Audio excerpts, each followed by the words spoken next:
جو لوگ اللہ پر ایمان لائیں، کہیں کہ ہمارا رب اللہ ہے، پھر اس پر جم جائیں، ان پر فرشتوں کا نزول ہوتا ہے، نہ کوئی غم کرو نہ خوف، خوشیاں مناؤ جنت کی جس کا تم سے وعدہ کیا گیا تھا۔ اللہ کی ربوبیت پر اطمینان جب انسان کو ہو جاتا، میرا رب اللہ ہے، ربی اللہ، انسان کے لیے نہ کوئی کھٹکا، نہ کوئی خطرہ، نہ کوئی خوف، نہ کوئی حزن۔ جو کچھ ہو رہا ہے کس کے اذن سے ہو رہا ہے؟ اللہ کے اذن سے۔ اللہ کے اذن کے بغیر پتا تک نہیں ہلتا۔ یہ کوئی اندھا بہرا مادہ نہیں ہے جس سے مجھے کوئی خوف ہو۔ اندھا بھینسا چلا رہا ہو اس سے تو ڈرنے کا ہر انسان کو ڈرنا چاہیے، نہ معلوم کس کو ٹکر مار دے، لیکن نہیں، اس کائنات کو چلانے والا ایک سمیع و بصیر خدا ہے۔ وہ جو میرا دوست ہے، میرا ولی ہے، اللہ ولی الذین آمنوا یخرجہم من الظلمات الی النور، اللہ اہل ایمان کا ولی ہے، ساتھی ہے، پشت پناہ ہے، مددگار ہے، حمایتی ہے۔ بتائیے جسے یقین ہو جائے کہ اللہ میرا مددگار، اللہ میرا محافظ، اللہ میرا پشت پناہ، اللہ میرا حمایتی، اس کے لیے کوئی خوف ہوگا؟ اس سے کوئی ڈر ہوگا؟ میں مثال دیا کرتا ہوں ایک بہت سادہ، پنجاب کے دیہات کی۔ کوئی بڑا چودھری ہے اور کوئی غریب کسان ہے۔ اس غریب کسان کے جانوروں کو ہر وقت اندیشہ ہوگا چوری کا، کوئی میری بھینس کھول کر نہ لے جائے، کوئی میرا بیل کھول کر نہ لے جائے۔ لیکن جس کے بارے میں یہ سب کو معلوم ہو کہ وہ جو بڑا چودھری ہے وہ اس کا دوست ہے، اس کی بچیا کو کوئی خوف ہوگا؟ اس کی بھینس پر کوئی ہاتھ ڈالے گا؟ اسے کوئی اندیشہ ہوگا؟ نہیں۔ کیوں؟ کہ وہ بڑا چودھری، بڑا اس کا یہاں کا سردار، جاگیردار، سب کو معلوم ہے وہ میرا دوست ہے، کوئی میرے خلاف اقدام نہیں کر سکتا۔ اس دنیا میں یہ چھوٹی سی بات اگر آپ کے دلی اطمینان اور سکون کا باعث بن سکتی ہے تو ذرا تصور کیجئے۔ میں لفظ تصور استعمال کروں گا صرف اس لیے کہ اس کا ہم جس کو کہتے ہیں ادراک اور شعور کر نہیں سکتے، اگر کے ساتھ کر سکتے۔ اگر یقین ہو کہ اللہ میرا مددگار اور یقین ہو کہ اللہ ہر آن میرے ساتھ ہے، پھر کوئی خوف؟ کس کا خوف؟ کوئی شے اللہ سے بالا تر ہے؟ کوئی قوت اس سے زیادہ طاقتور ہے؟ کوئی اس کے ارادے کو بدلنے والا ہے؟ کوئی اس کی مشیت کے آڑے آنے والا ہے؟ یہی بات ہے جو حضور نے فرمائی، یہ ایمان کا حاصل ہے لب لباب، کہ دیکھو اچھی طرح اس بات کو ذہن نشین کر لو، اگر تمام انسان مل کر تمہیں کوئی نقصان پہنچانا چاہے نہیں پہنچا سکتے، مگر جو کچھ اللہ نے لکھ دیا ہو، اور تمام انسان مل کر تمہیں کوئی نفع پہنچانا چاہے نہیں پہنچا سکتے، مگر وہ شے جو اللہ نے طے کر دی۔ آپ پھر میں کہوں گا ذرا طاری کیجئے، اسے فرض کیجئے، اسے سوچئے، اگر اس حدیث پر ہمارا دل ٹھکا ہوا ہو تو کسی سے ڈر ہوگا؟ یہ مجھے نقصان نہ پہنچا دے، یہ میری رپورٹ خراب نہ کر دے، یہ میری انکریمنٹ نہ رکوا دے، یہ میرا یہ نہ بگاڑ دے، یہ میرے یہ نقصان نہ پہنچا دے۔ اس کا ڈر، اس کا ڈر، اس کا خوف، اس کی خوشامد، اس کے لیے جا کر طرح طرح سے اپنی عزت نفس کو ذلیل کروانا اس کے سامنے، یہ سب کچھ کیوں کرتا ہے انسان؟ جب سمجھتا ہے کہ اس کے ہاتھ میں میرا کوئی نفع ہے، اس کے ہاتھ میں میرے لیے کوئی ضرر ہے، یہ مجھے کوئی گزن پہنچا سکتا ہے، یہ مجھے کوئی نقصان پہنچا سکتا ہے، یہ میرا کوئی کام بنا سکتا ہے، یہ میری کوئی ضرورت پوری کر سکتا ہے، اسی کا نام شرک ہے۔ جہاں آپ نے یہ سمجھا کہ غیر اللہ کے اندر کوئی طاقت موجود ہے، وہی شرک ہے۔ بتوں سے تجھ کو امید ہے، خدا سے نو امیدی، مجھے بتا تو صحیح اور کافری کیا ہے؟ شرک تو یہ ہے۔ جس پر بھی تمہیں یہ خیال ہے، کلمہ ہے یہ کلمہ سوم، لا حول ولا قوت الا باللہ، ذرا اس پر دل کو کبھی اگر آپ تصور کریں، پھر فرض کریں، دل ٹھک جائے اس پر، کوئی طاقت نہیں۔ یہی بات تھی جو شیخ عبد القادر جیلانی رحمۃ اللہ علیہ نے اپنی وصیت میں اپنے بچے سے کہی. 11ویں دینے والے ہیں لیکن حضرت شیخ عبد القادر جیلانی کی وصیت اور تعلیمات کو کتنے لوگ ہیں جانتے ہو؟ یہ جن مقامات تک پہنچے ہیں وہ کس چیز کی بدولت پہنچے؟ انہوں نے جو پیغام دیا وہ کیا تھا؟ اے میرے بچے، جس طریقے سے قرآن مجید میں حضرت لقمان کی نصیحتیں جو ہے نقل کر دی گئی ہیں، میں یہ عرض کروں گا بالفرض اگر قرآن حضرت عبد القادر جیلانی کے بعد نازل ہوا ہوتا تو شیخ عبد القادر کی یہ نصیحتیں بھی قرآن میں درج ہوتی. اتنی اونچی نصیحتیں ہیں. اے میرے بچے اس حقیقت کو ذہن نشین کر لے، لا فاعل فی الحقیقت ولا مؤثر الا اللہ. اس کائنات میں نہ کوئی فاعل حقیقی ہے نہ مؤثر حقیقی ہے سوائے اللہ. کسی شے میں کوئی تاثیر نہیں اگر اللہ نہ چاہے. آگ جلا نہیں سکتی اگر اللہ نہ چاہے. پانی ڈبو نہیں سکتا اگر اللہ نہ چاہے.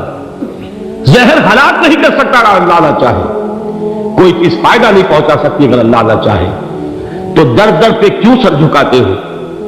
در در پر کیوں جبیں سائی کرتے ہو؟ سب کے سامنے کیوں ہاتھ پھیلاتے ہو؟ ایک اللہ سے مانگو، ایک اللہ کے سامنے زمین پر اپنی جبین رکھو. لا فاعل فی الحقیقت ولا مؤثر الا اللہ. نظر آتا ہے ہمیں کہ پانی پیاس بجھا دیتا ہے.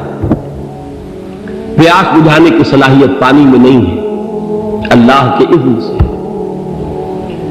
کھانا بھوک مٹا دیتا ہے.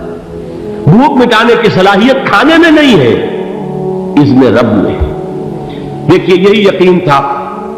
حضرت موسیٰ علیہ السلام کا واقعہ یاد کیجیے. سامنے سمندر آ گیا ہے. قوم دیکھتی ہے پیچھے کہ گرد و غبار کا طوفان. معلوم ہوا کہ فرعون اپنے لشکر سمیت آ گیا. لشکر جب چلتا تھا تیز رفتاری کے ساتھ تو گرد و غبار کا جو طوفان اٹھتا تھا اس کا تصور کیجیے. اور لمحہ بلمحہ وہ قریب آ رہا ہے. پوری قوم نے کیا کہا؟ اے موسیٰ انا لمدرکون. اے موسیٰ ہم کو پکڑے گئے. قرآن مجید میں تو یہاں وہ باتیں نہیں لکھی ہیں لیکن تورات میں یہ درج ہے کہ بنی اسرائیل جھگڑنے لگے، دست و گریبان ہو گئے موسیٰ کے ساتھ. موسیٰ نے یہ فرمایا لا کر اس سے تو ہم ہی بہتر تھے. وہاں کھانے کو ملتا تھا، زندگی تو تھی، بیگار ہم کر رہے تھے، موت تو نہیں تھی. اب جو کچھ ہوگا اس کا تصور کرو، جس طریقے سے ہمارے ٹکڑے اڑائے جائیں گے. تو لڑ رہے ہیں حضرت موسیٰ علیہ السلام سے. یہ تورات کی تفصیل ہے. قرآن میں صرف اتنا آیا ہے، پریشان ہو کر انہوں نے کہا انا لمدرکون. موسیٰ ہم کو پکڑے گئے. اس وقت موسیٰ کا جواب کیا ہے؟ کلا ان معی ربی سیہدین. نہیں، میرے ساتھ میرا رب ہے، وہ راستہ دے گا. بتائیے کہاں راستہ نظر آ رہا ہے؟ یہ ہے ایمان بالغیب. راستہ نظر نہ آئے تب اللہ پر یقین ایمان ہے. جیب میں پیسے ہو تب دل کو اطمینان ہے تو ایمان کس پر ہوا؟ پیسے پر، اللہ پر نہیں. جب وسائل و ذرائع نہ ہو اور پھر یقین ہو کہ اللہ مسبب الاسباب ہے، وہ اسباب کا پابند نہیں ہے، وہ اسباب کا محتاج نہیں ہے، اسباب اس کے محتاج ہے. اگر یہ یقین ہے تو اللہ پر ایمان ہے. یہ نہیں ہے تو تمہارا ایمان اسباب پر ہے، وسائل پر ہے، ذرائع پر ہے، مادیات پر ہے، اللہ پر نہیں. اس وقت کہاں راستہ تھا؟ کوئی راستہ تھا؟ سمندر ہے اور ادھر سے لشکر آ گیا ہے. کلا ان معی ربی سیہدین.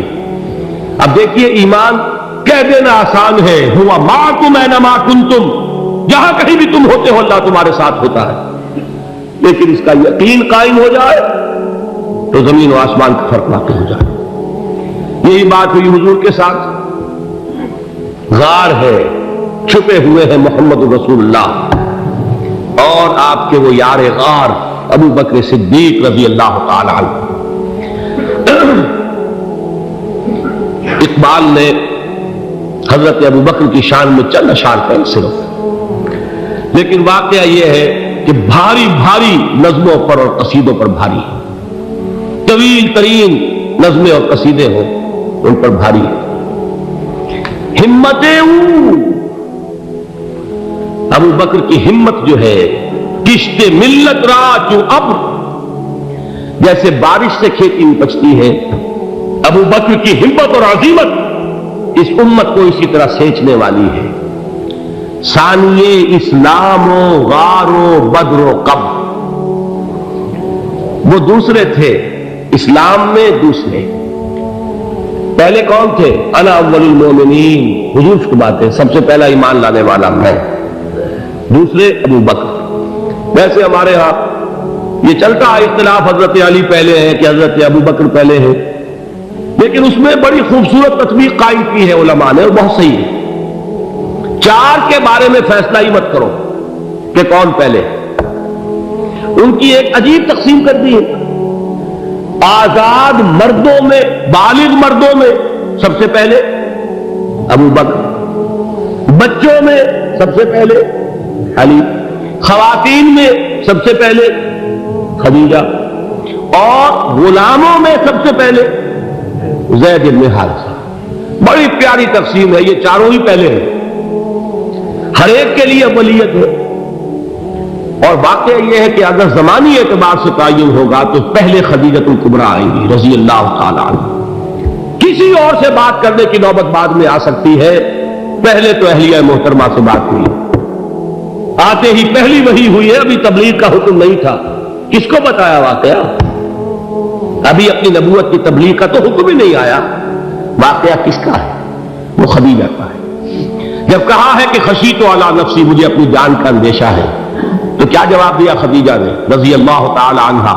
وہ صدیقۃ الکبریٰ ہے، صدیقات جو ہے خواتین ان میں چوٹی پر خدیجۃ الکبریٰ ہے رضی اللہ تعالی عنہا، اور صدیق جو مرد ہیں ان میں صدیق اکبر ہے ابو بکر صدیق رضی اللہ تعالی عنہ، لیکن صدیقات میں چوٹی پر۔ جب حضور نے فرمایا خشیت علی نفسی، کیا فرمایا، کیا عرض کیا، کیسے تسلی دی؟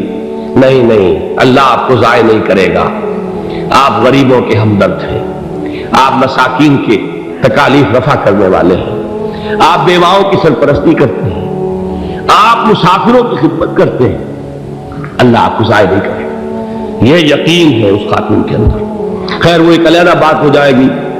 میرے دل پر حضرت خدیجہ رضی اللہ تعالیٰ عنہ کی شخصیت کا بڑا گہرا نقش ہے، جو وہ کوئی اور ہی وقت اور موقع ہوا تو بیان ہوگا۔ بہرحال اقبال نے ایک مصرے میں جو چار اولیتیں جمع کر دی ہیں، ہمتیں او کشت امت را چو ابر، ثانی اسلام و غار و بدر و قبر۔ اسلام میں حضور کے بعد پہلے کون؟ ابو بکر۔ غار میں حضور کے ساتھ کون؟ ابو بکر۔ بدر کی رات اللہ کا رسول سر سجود، وہ جھاڑ، وہ گھاس پھوس کی جو جھوپڑی بنائی گئی تھی، اور وہاں تلوار ننگی لے کر پہرا دینے والا کون؟ ابو بکر۔ اور اس حجرہ عائشہ میں محمد کے بعد سب سے پہلے دفن ہونے والا کون؟ ابو بکر رضی اللہ تعالی عنہ صلی اللہ علیہ وسلم۔ وہ جو معاملہ میں سنا رہا تھا غار ثور کا، حضرت ابو بکر بھی حضور کے خیال سے لرز گئے ہیں۔ آپ کو یاد ہوگا کہ جا کر پہلے تمام جتنے سوراخ تھے انہیں بند کیا، ایک سوراخ رہ گیا تھا جس کو بند کرنے کے لیے کوئی کپڑا نہیں تھا، وہاں اپنی ایڑی رکھی ہے، تب کہا ہے حضور سے تشریف لائیے، اور اپنے زانو پر حضور کو لٹایا ہے، اور وہاں کسی موذی جانور نے کاٹا ہے، حضور کی آنکھ لگ گئی تھی، اس وقت اس بل کے اندر جو بھی بچھو ہے کیا ہے واللہ عالم، اس نے کاٹا ہے، اس کی تکلیف کی وجہ سے ابو بکر کی آنکھوں سے آنسو ٹپک گئے، حضور کے چہرے مبارک پر پڑے ہیں کہ حضور جاگے ہیں، معاملہ کیا ہے؟ ایڑی نہیں ہٹائی وہاں سے، مبادا وہ جانور وہاں سے نکل کر محمد الرسول اللہ کو کوئی گدن پہنچا دے، ابو بکر کی ایڑی ہے، جس طرح چاہے کھا لے، ختم کر دے، جان نکل جائے تب کوئی آنچ آئے، محمد پر تو آئے، لیکن جیتے جی نہیں۔ وہ ہے ابو بکر۔ حضور کے خیال سے اس وقت حضور نے پھر اپنا لعاب دہن لگایا ہے، اور اس سے پھر آپ کی تکلیف ختم ہوئی۔ جیسے خیبر میں حضرت علی کی آنکھ دکھ رہی تھی، اس کو جو شفا حاصل ہوئی وہ بھی حضور کے لعاب دہن سے ہوئی۔ تو بہرحال اس وقت انہوں نے کہا ہے کہ اے نبی یا رسول اللہ، اگر اس وقت ان میں سے کسی نے غیر ارادی طور پر بھی اپنے قدموں کی طرف جھانک لیا تو پکڑے جائیں گے۔ کیا جواب تھا اللہ کے رسول کا؟ لا تحزن ان اللہ معنا، اللہ ہمارے ساتھ ہے، کیوں گھبراتے ہو ابو بکر؟ یہ ہے ایمان باللہ، میرا مالک اللہ، میرا رازق اللہ، میرا محافظ اللہ، میرا مددگار اللہ، میرا پشت پناہ اللہ، میرا دوست اللہ۔ یہ دوستی ہے اللہ کی جو لب لباب ہے، حاصل ہے ایمان کا، اسی کا نام ولایت ہے۔ اولیاء اللہ کے سروں پر سین نہیں ہوتے، جس کے دل میں ایمان راسخ ہو چکا ہو وہی اللہ کا ولی ہے، جسے اللہ پر یقین ہو چکا ہے وہی اللہ کا ولی ہے، جسے یقین ہے اللہ میرے ساتھ ہے، میرا مددگار، میرا پشت پناہ، میرا ساتھی، میرا دوست، میرا محبوب، میرا محب۔ اللہ اہل ایمان سے محبت کرتا ہے۔ واللہ یحب الصادقین، ان اللہ یحب الذین یقاتلون فی سبیلہ صفا کانہم بنیان مرصوص۔ اللہ محبت کرنے والا، اہل ایمان محبوب، اور اہل ایمان محبت کرنے والے اللہ محبوب۔ والذین آمنوا اشد حبا للہ۔ آپ تصور کیجئے جسے یہ رشتہ ایمان یا رشتہ ولایت حاصل ہو جائے، الا ان اولیاء اللہ لا خوف علیہم ولا هم یحزنون، آگاہ ہو جاؤ، اللہ کے دوستوں کے لیے نہ کوئی خوف ہے نہ کوئی حزن ہے۔